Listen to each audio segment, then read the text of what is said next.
When radiation of wavelength lambda is incident on a metallic surface, the stopping potential is 4.8 volt. If the same surface is illuminated with radiation of double the wavelength, then the stopping potential is 1.6 volt. Threshold wavelength पूछ रहे हैं, ठीक। तो equation ये बनती है E V S is equal to H C by lambda minus 5। तो पहले केस में स्टॉपिंग पोटेंशियल 4.8 वोल्ट है, तो ई वी एस हो जाएगा 4.8 electron volt is equal to H C by lambda minus work function five. Work function five को हम H C by lambda naught लिख सकते हैं क्योंकि बाद में थ्रेशोल्ड वेवलेंथ पूछी। और दूसरे केस में कह रहे हैं जब हम सेम सरफेस को डबल रेडिएशन डबल वेवलेंथ से इल्यूमिनेट करते हैं तो स्टॉपिंग पोटेंशियल 1.6 वोल्ट आ रहा है, तो ये 1.6 इलेक्ट्रॉन वोल्ट हो जाएगा और ये बन जाएगा H C by two lambda minus H C by lambda naught. अब आपको थ्रेशोल्ड वेवलेंथ पूछी है लैमडा के टर्म्स में, तो क्या कर सकते हैं, दोनों इक्वेशंस को आप डिवाइड कर दो, तो इससे ये सीधे कैंसिल आउट हो जाएगा 3 टाइम्स। तो ये 3:1 आ रहा है और इस तरफ क्या होगा, तो ये एच सी कॉमन लेके कैंसिल आउट हो जाएगा। तो यहाँ बनेगा 1/λ माइनस 1/λ नॉट और यहाँ बनेगा 1/2 lambda minus 1/λ naught. Cross multiply कर देते हैं तो 3/2 minus 3/λ naught is equal to 1/λ minus 1/λ naught. तो इसको इधर ले आएंगे, इसको इधर ले आएंगे, यहाँ पे 2/λ नॉट आ जाएगा इस तरफ और इसको इधर लेके आएंगे तो 3/2 माइनस 1 करेंगे तो 1/2 लैमडा हो जाएगा।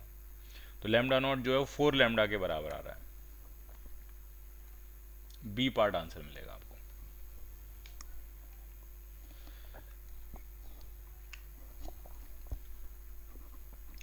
नेक्स्ट क्वेश्चन में कह रहे हैं the figure shows the variation of photo current with anode potential for a photo sensitive surface for 3 different radiations IA, IB and IC of the intensities and FA, FB and FC are the frequencies, ठीक।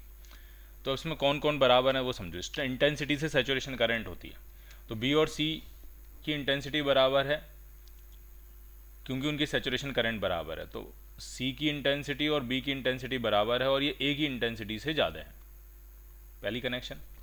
और frequency से stopping potential होता है, तो C का stopping potential सबसे ज़्यादा है, इसका मतलब C की फ्रीक्वेंसी सबसे ज़्यादा रही होगी। और B और A का स्टॉपिंग पोटेंशियल ऑलमोस्ट सेम है, तो B और A की फ्रीक्वेंसी ऑलमोस्ट क्या रही होगी, सेम रही होगी। अब आपको देख लेना कौन सा आंसर मैच करेगा। A और B की फ्रीक्वेंसी सेम है, बढ़िया। और A और B की इंटेंसिटी सेम नहीं है, बिल्कुल सही है, A पार्ट सही है। A और C की फ्रीक्वेंसी सेम नहीं है, A और B की फ्रीक्वेंसी सेम है और A और B की इंटेंसिटी सेम, वो भी नहीं, सेम इंटेंसिटी तो सेम नहीं है, फ्रीक्वेंसी सेम है, तो और कोई आंसर नहीं है, सिर्फ आंसर क्या बनेगा आपका A part. Frequency intensity same है C और B की और फ्रीक्वेंसी सेम है A और B की। फ्रीक्वेंसी सेम कैसे पता चला, क्योंकि उनका स्टॉपिंग पोटेंशियल सेम है तो फ्रीक्वेंसी सेम होगी। इंटेंसिटी सेम कैसे पता चला, क्योंकि उनकी सैचुरेशन करंट सेम है तो इंटेंसिटी सेम होगी। The stopping potential as a function of frequency of the incident radiation is plotted for 2 different photoelectric surface A and B. The graph shows work function किसका ज़्यादा होगा, ठीक। तो अगर आप यहाँ से ध्यान से समझोगे तो थ्रेशोल्ड फ्रीक्वेंसी A की कम है, B की ज़्यादा है, और थ्रेशोल्ड फ्रीक्वेंसी B की ज़्यादा है तो B का वर्क फंक्शन ज़्यादा होगा, A का वर्क फंक्शन कम होगा। The work function of A is smaller than that of B।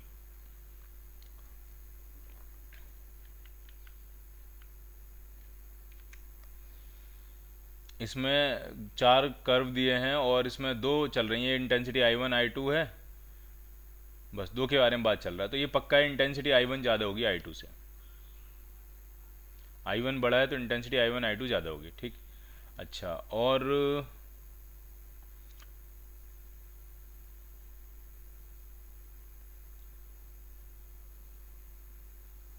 अब इसमें ये नहीं पता चल रहा है कि वो जो लाइट है उनकी इंटेंसिटी तो चलो ठीक है, लेकिन लाइट की फ्रीक्वेंसी सेम है कि नहीं सेम है, ये नहीं पता चल रहा है इसमें।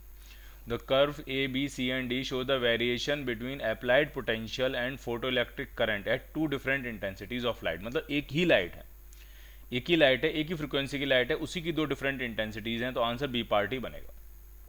क्योंकि एक ही लाइट है तो उनका स्टॉपिंग पोटेंशियल सेम होगा, अलग अलग इंटेंसिटीज़ पे है, तो जिसकी इंटेंसिटी ज़्यादा है उसका ग्राफ ऊपर रहेगा, तो आंसर क्या बन जाएगा इसका, बी पार्ट। ठीक है, बी पार्ट इसका आंसर बन जाएगा। उसके बाद एक्सरेज का सेक्शन है और एक्सरेज जो है वो नीट के सिलेबस में नहीं है।